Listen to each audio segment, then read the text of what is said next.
attention, why your brain can't focus, and what it's actually doing instead. Let me ask you something real quick.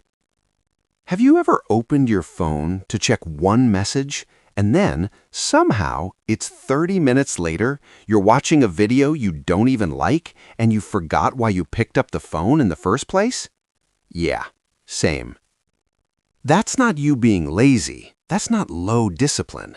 That's your attention system doing exactly what it was designed to do. And once you understand how attention really works in psychology, you'll stop blaming yourself and start using your brain the smart way. Stick with me, because by the end of this, your distractions are going to make a lot more sense. First, let's clear up a big myth. Attention is not the same thing as effort. A lot of people think focus is about trying harder, like attention is a muscle you just flex until it obeys. But psychologically, attention works more like a spotlight. Your brain can only shine it on a small area at one time, and whatever's under that light gets processed deeply. Everything else, blurred, ignored, forgotten. That's why you can be staring directly at something and still not notice it. Your eyes saw it, your brain didn't. So what decides where that spotlight goes? Here's the key idea from psychology. Your attention is always pulled by three things: novelty, emotion, and relevance. New things, emotional things, things connected to your goals or fears. That's it.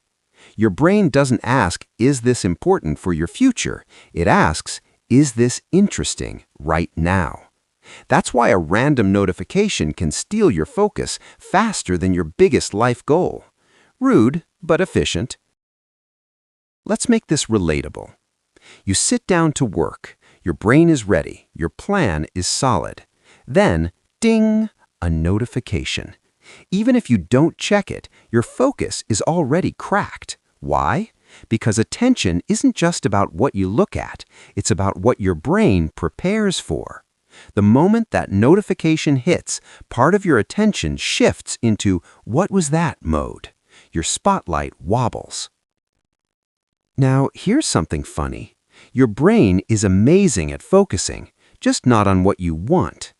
Ever notice how you can binge watch a show for 6 hours without effort, but 5 minutes of studying feels illegal? That's because attention loves clear rewards. TV shows give your brain stories, emotion, surprise, closure. Studying gives your brain delayed rewards, uncertainty, effort. Your brain isn't broken, it's just doing reward math. Bad math sometimes, but still math. Attention is broken into different types, but let's keep this simple. There's automatic attention and controlled attention.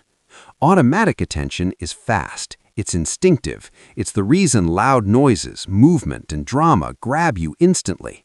Controlled attention is slow. It takes effort. It's what you read, learn, and think deeply. Here's the problem. Modern life constantly attacks your automatic attention. Your controlled attention barely gets a chance to warm up. It's like trying to have a deep conversation at a party where someone keeps turning up the music. Here's a small but powerful insight. Your brain doesn't lose focus randomly.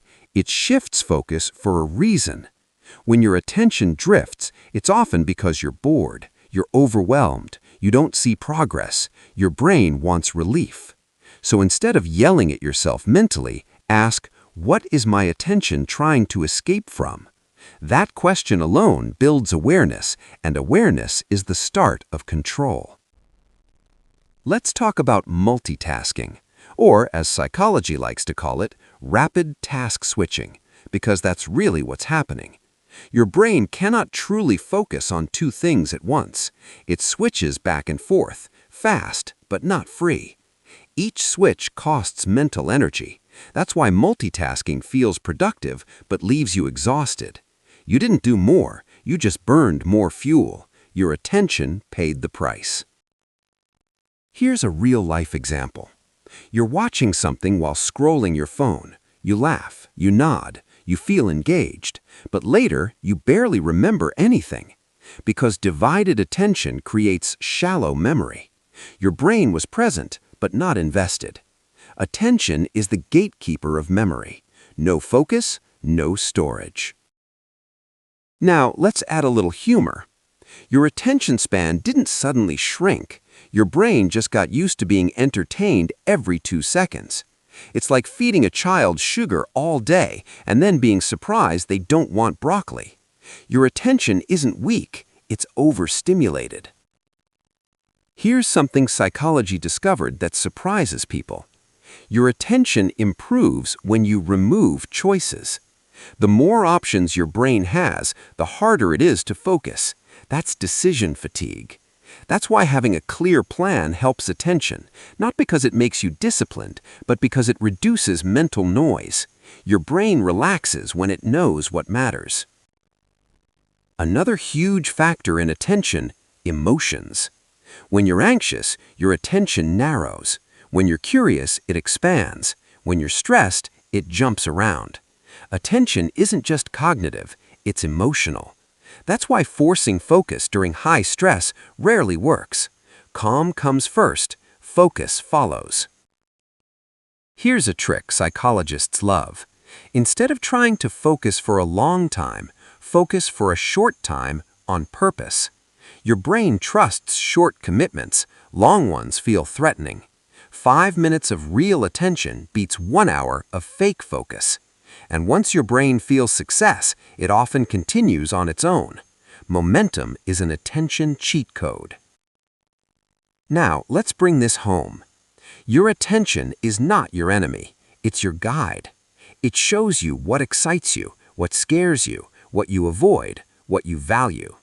If you learn to observe your attention instead of fighting it, you gain insight into yourself, and insight creates control. So here's the big takeaway. Attention isn't about forcing your mind to behave. It's about understanding what your brain is responding to and why. When you respect how attention works, distraction makes sense, focus becomes trainable, and guilt disappears.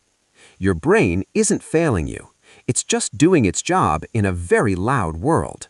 And once you learn how to work with your attention instead of against it, focus stops feeling like a battle. It starts feeling like alignment. Brain.